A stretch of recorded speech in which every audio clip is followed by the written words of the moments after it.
Welcome to UC Today. My name is David Dungay. Today we're going to be talking about AI in the contact center. I have with me today Alex Black from Enghouse. How are you doing, Alex? I'm good, David. How are you today? Yeah, I'm really well, thank you. I'm excited for our conversation. Good. Before we get into the nuts and bolts, would you like to tell our audience a little bit about yourself and Enghouse? Okay, so I work for Enghouse. We are one of the leading providers of customer interaction solutions.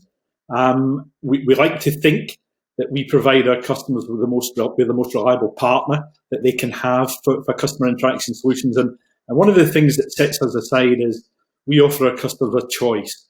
We don't say you have to be on premise or you have to be in cloud. It's whatever you want to be it cloud, managed, hosted, or premise. It doesn't matter to us. We will give the customer the solution that they need for the business.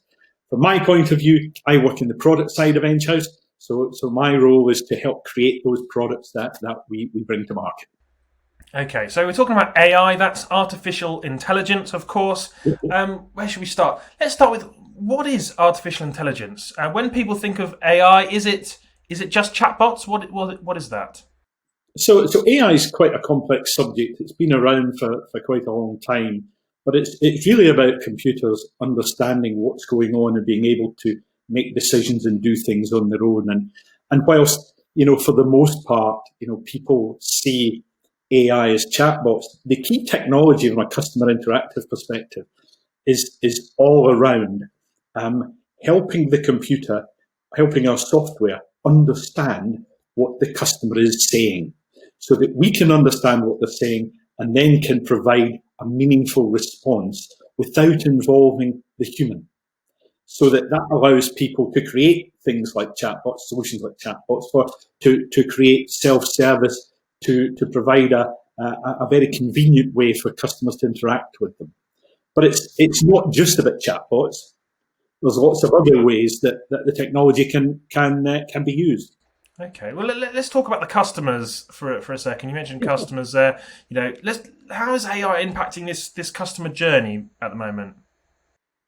So I think if you look at customer journey point of view, the most common application that we've talked about is chatbots, which is really about self-service. Yeah, but there are other ways, such as the what you see Google doing today, and other people like Amazon, is using the technology to get inside the mind of the customer, and therefore to give them a smoother journey through life, and also through anything they want to do. We're using it to automate.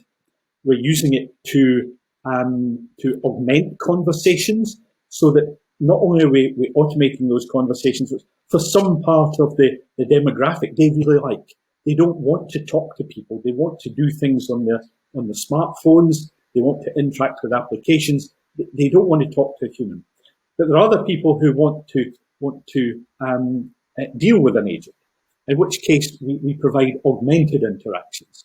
And that's really where we're helping provide coaching to the agent. We're helping provide interaction and information, I should say, to the agent, to help them provide a better service to the customer. Yeah.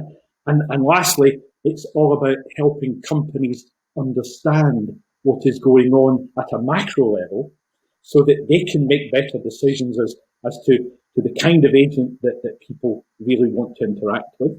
They can also understand people's feelings about them as a company. And that helps them to refine their service, refine the way they operate, to give the customer overall a better solution. Okay, well, let's talk about implementation. Artificial intelligence.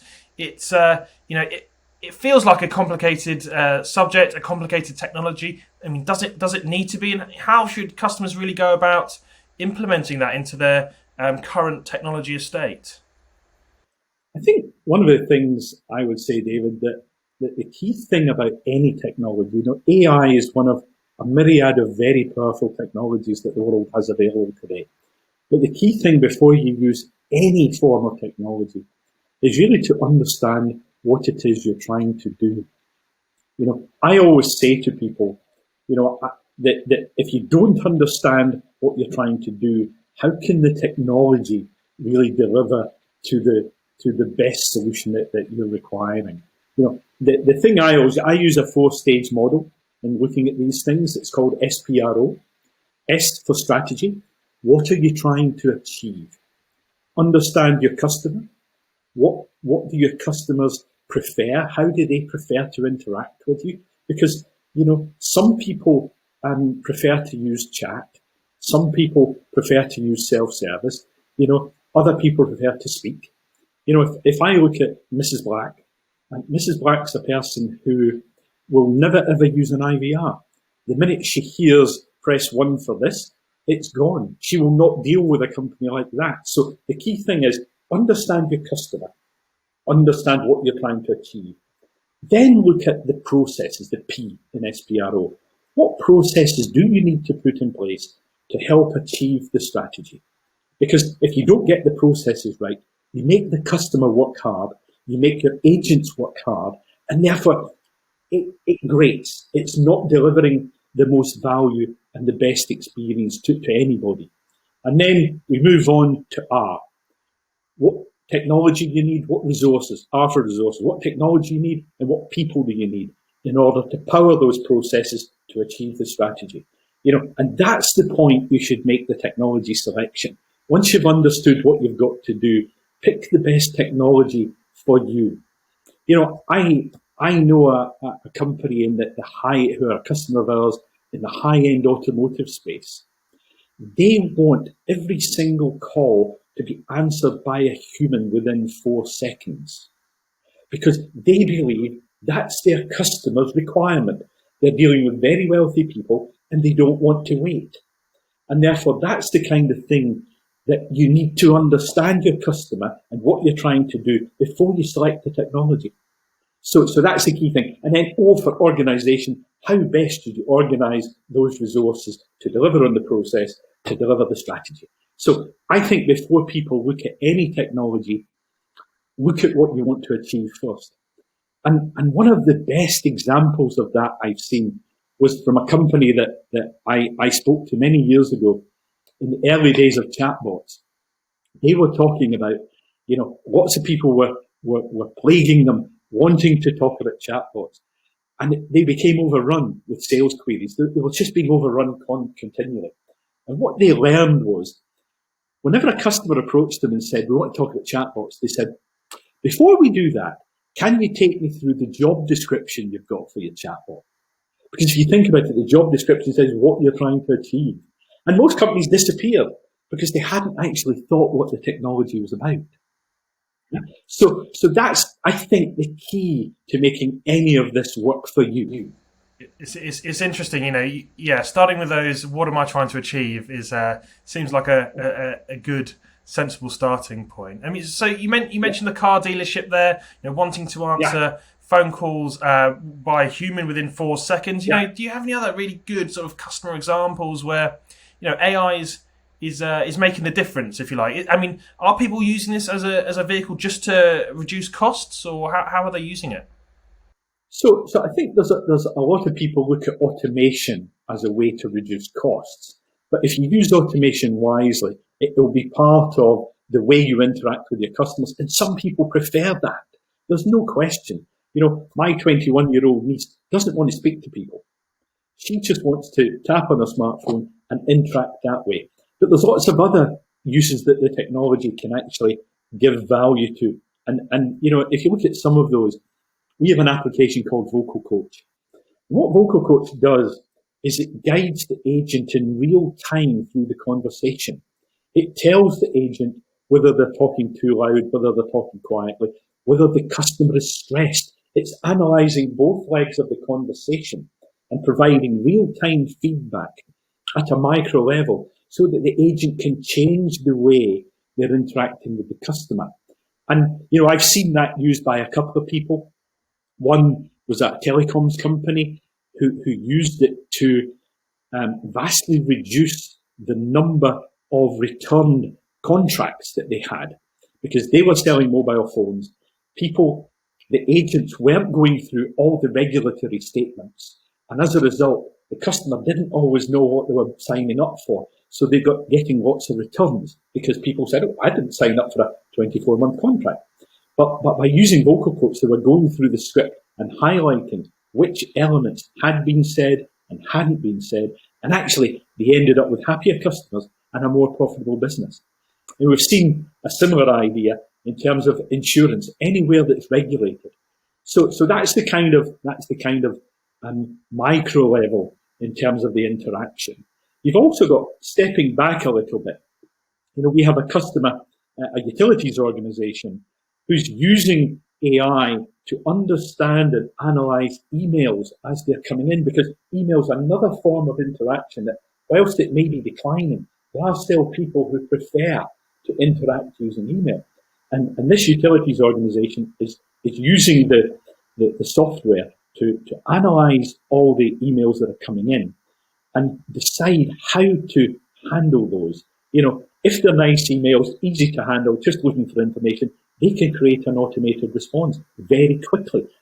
And that gives the customer a good perception. But if it's a difficult email, the sentiment isn't right, the customer's a bit angry, then they'll move that email to a really high-end agent who will bring good empathy to the picture and deal with the customer slightly differently. And then last but not least, sorry, David? It's all right. You carry on. Okay, then another real life customer example is we have a retailer who's using it to analyse all their interactions. And that's giving them an understanding of how their customer feels about them as an organisation and how they feel about the way they deal with them. And that's actually allowing them to create bespoke management plans for each of their retail outlets, because they know by outlet how the customers feel.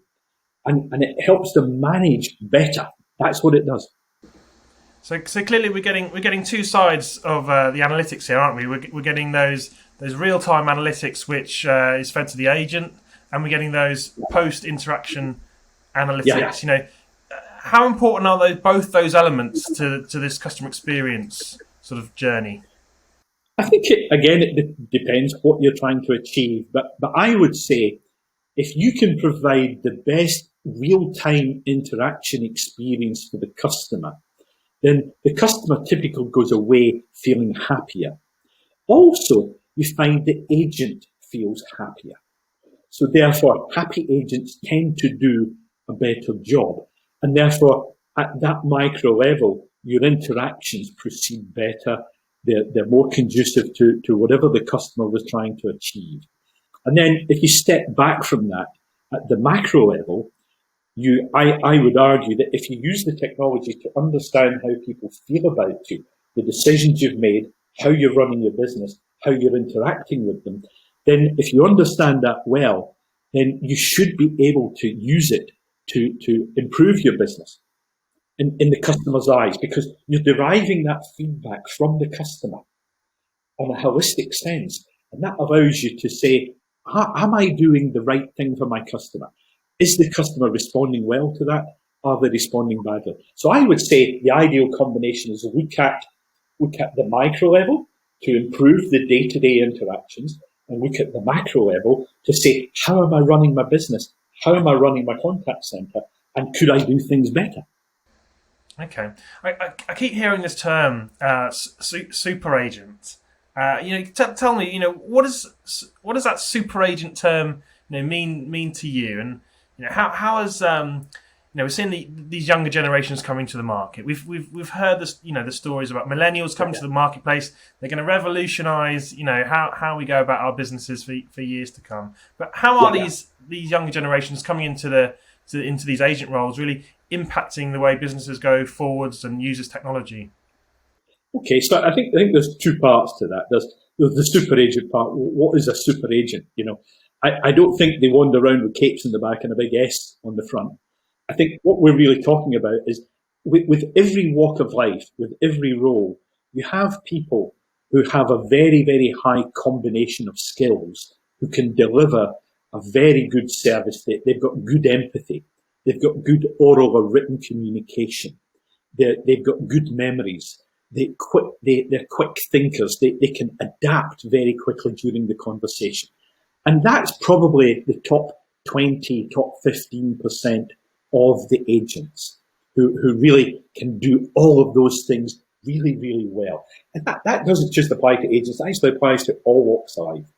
But if you look at some of the technology we've talked about, it doesn't replace those skills, but it can help an agent who might be great in many ways, but might lack a little bit of empathy. It can guide them through the conversation in real time to help them. So what you're trying to do is you're trying to kind of fill some of the gaps that the bulk of the agents have to make them super agents. That's really what you're trying to do. Yeah, because it is hard to have all your agents be super agents. That's a wish, it's a desire, and you train for that, but it's difficult to achieve in real terms. So use the technology to supplement in the right ways and in a way that people don't feel dehumanized by.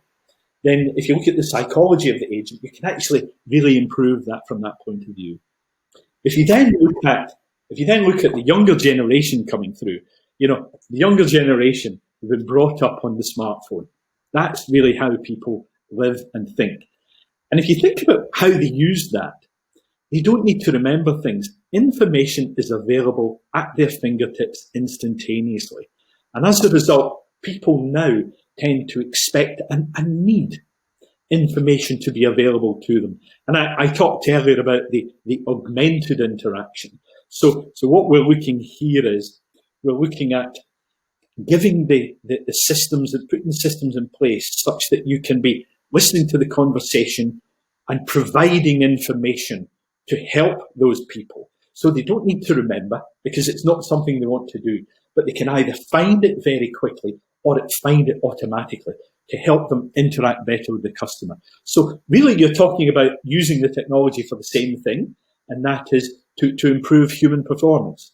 Okay, Yeah? well, how does that performance in a constructive way? How does that feed into employee experience? Obviously we're giving these agents more information at their fingertips by using artificial intelligence to do so. Is that really improving that employee experience as well? I think if it's done the right way, it definitely can. Because whenever you're dealing with a customer, it can be stressful. Depending on how the mood of the customer, depending on the situation. There's lots of things that can make a conversation stressful. And if we can help take the stress out of that and help the agent who maybe doesn't think as quick on their feet, but has excellent empathy, for example, so they can be dealing with the pain the customer's feeling.